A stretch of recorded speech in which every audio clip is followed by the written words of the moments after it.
orang-orang yang beriman, diwajibkan atas kamu berpuasa sebagaimana diwajibkan atas orang-orang sebelum kamu, agar kamu bertakwa, yaitu dalam beberapa hari yang tertentu. Maka barang siapa di antara kamu ada yang sakit atau dalam perjalanan, lalu ia berbuka, maka wajiblah baginya berpuasa sebanyak hari yang ditinggalkan itu pada hari-hari yang lain. Dan wajib bagi orang-orang yang berat menjalankannya, jika mereka tidak berpuasa, membayar fidyah, yaitu memberi makan seorang miskin. Barang siapa yang dengan kerelaan hati mengerjakan kebajikan, maka itulah yang lebih baik baginya, dan berpuasa lebih baik bagimu jika kamu mengetahui. Maha benar Allah dengan segala firman. Ayat pelajaran. Firman Allah sangat singkat karena dengan bahasa al-ijaz wal-iktisar. Ijaz itu singkat, iktisar itu pendek kalimatnya tapi sangat dalam artinya. Sehingga di dalam tafsir Baidawi diberikan argumentasi, innal Qur'ana, sesungguhnya Al-Qur'an itu dohirnya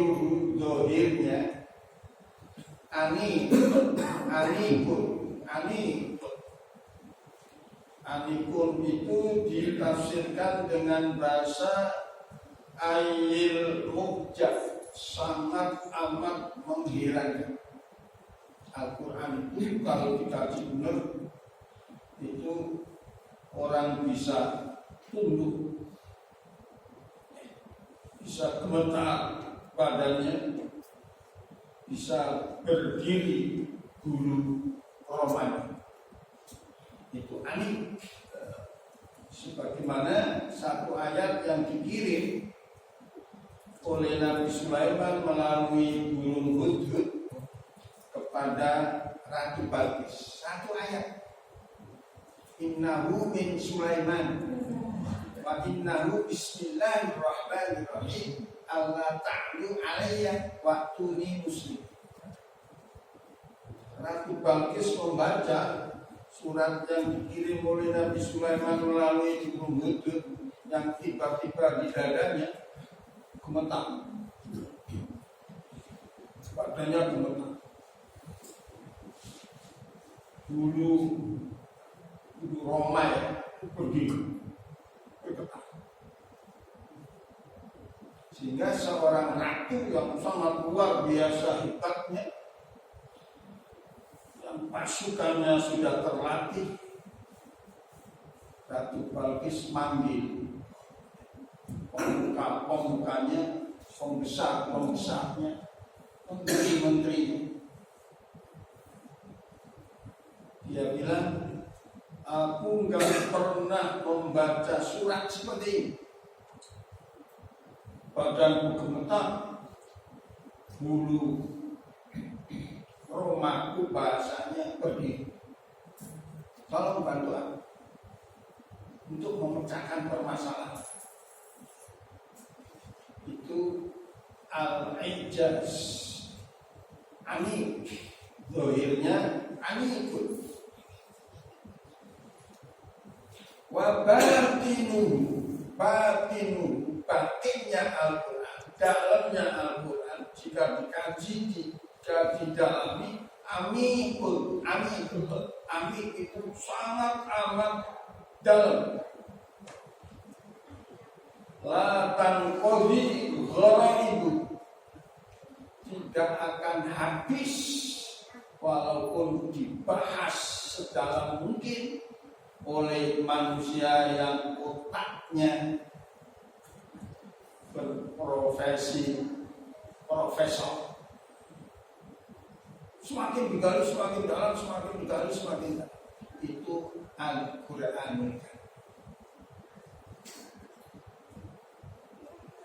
Di Al-Baqarah ayat 183 memanggil, Allah memanggil,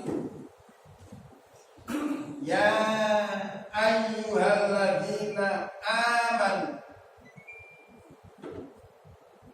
Yang dipanggil orang-orang yang sudah beriman, bukan baru beriman, sudah beriman. Sehingga fi'il madhi, amana amanu, itu sehingga fi'il madhi. Kan tadi diartikan oleh Mas Agus, hai itu yaknya, nidahnya, panggilan.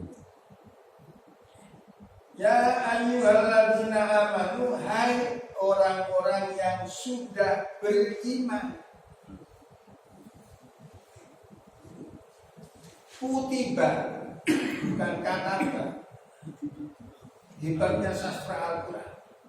Kutiba, bukan kataba.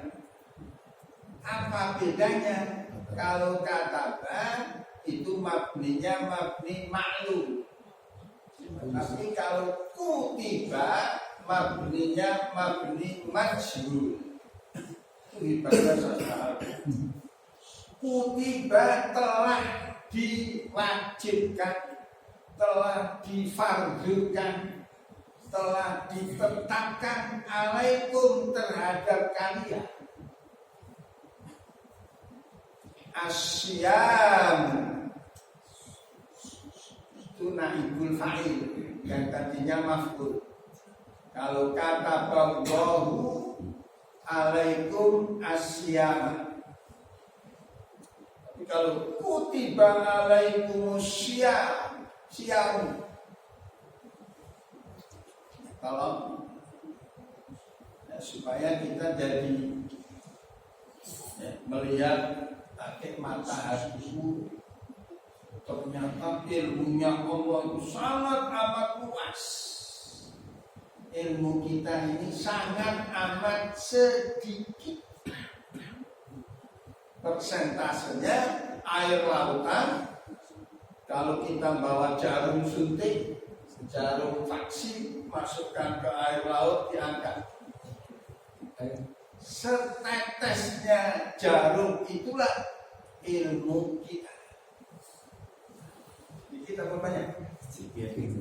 Maka sekali-kali Mujahid mengingatkan diri Mujahid sendiri, tidak boleh sombong walaupun ilmunya dinyatakan luas dan banyak.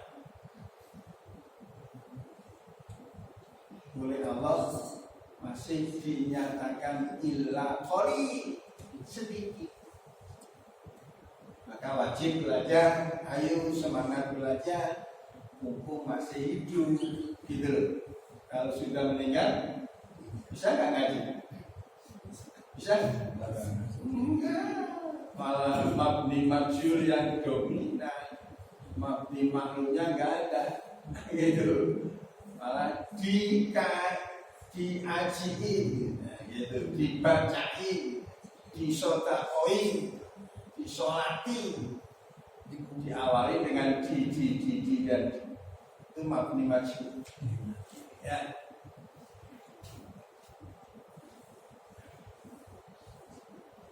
Setelah Allah memberikan kata kutiba alaikumussyam, Allah memberikan perumpamaan, metafora, tasbih, diawali dengan kaf.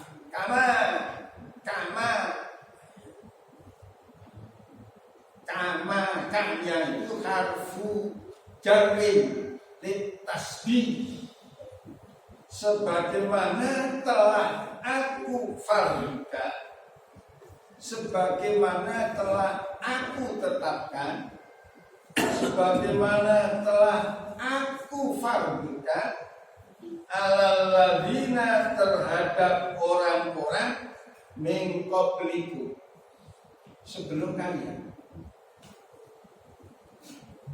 Mafhumnya kalau diambil kesimpulan dimasukkan dalam hati, mafhumnya, ternyata Allah menyuruh hambanya itu sudah dipraktekkan terlebih dahulu, sudah ditajribakan terlebih dahulu terhadap orang-orang sebelum kita. Bahkan Allah sendiri bukan hanya orang, makhluk selain orang pun diuji coba oleh Allah untuk berpuasa. Kalau kita larikan ke ilmu nahwu, itu ada bahasa waman wama, man dan ma. Waman wama wa al tusawi ma dzikir, ilmu nahwunya di alfiyahnya. Jadi man kadang-kadang disamakan dengan ma, dan ma kadang-kadang disamakan dengan ma. Artinya kalau man itu syariatnya akil, orang yang punya akal. Tapi kalau ma ghairu akil, jika Allah sendiri menyatakan ada man, walillahi ma fis samawati wa ma fil ma. Bagi Allah apa-apa yang ada di langit dan apa-apa yang ada di bumi.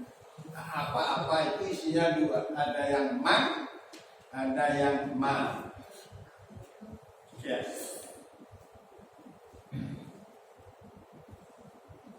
Memang ada.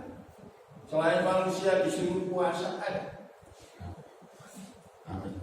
Ada. Selain manusia disuruh puasa oleh Allah, ada. Ada. Termasuk kayak kita belajar. Apa? Banyak. Oh, satu makhluk yang pendek kecil namanya ulat. Ulat, katakanlah ulat bulu puasa. Bapak belajar. Ulat bulu disuruh oleh Allah. Mengapa? Karena dia minta. Ya Allah, bagaimana caranya aku merubah nasib ya? Ulat munajat sama Allah. Ya Allah, bagaimana caranya aku merubah nasib? Kenapa? Ulat itu nasibnya jelek. Kalau dia nempel di badan orang karena dia merubah kulit manusia jadi gatal, dimatiin sama orang, dibenci sama orang. Itu ulat. Apalagi seorang gadis paling takut sama ulat. Sama-sama masuk rumah, sama-sama masuk rumah. Walaupun dia pakai bahasa salam, kalau bisa didengar di zaman Nabi Sulaiman, ada ulat masuk rumah bunyi Assalamualaikum. Orangnya dengar salam jadi Waalaikumsalam. Dilihat di depan rumahnya ada ulat. Diapain? Ayo. Mau tidak mau, dihanguskan, dihilangkan, dimatikan, walaupun dengan cara beraneka ragam. Karena penghuni rumahnya ekonomi biasa-biasa saja, maka dia digiles, dimatiin pakai sapu. Karena sapunya sudah ada di tempat. Tapi kalau penghuni rumahnya, sohibul baitnya itu orang kaya, ambil baygon, semprot, mati. Kan gitu. Ternyata oleh Allah, ayyuhaddud, hai ular, kalau kamu pengen merubah nasib menjadi lebih baik, lebih hebat, lebih tinggi, so puasa. Suruh puasa. Dasar sujud ini mengikuti aturan Allah melalui permohonan dia sendiri. Aku sudah minta dikasih resep suruh puasa, masa aku nggak puasa? Dia puasa. Bagaimana caranya aku puasa ya Allah? Jangan makan, jangan minum, jangan berbuat jahat.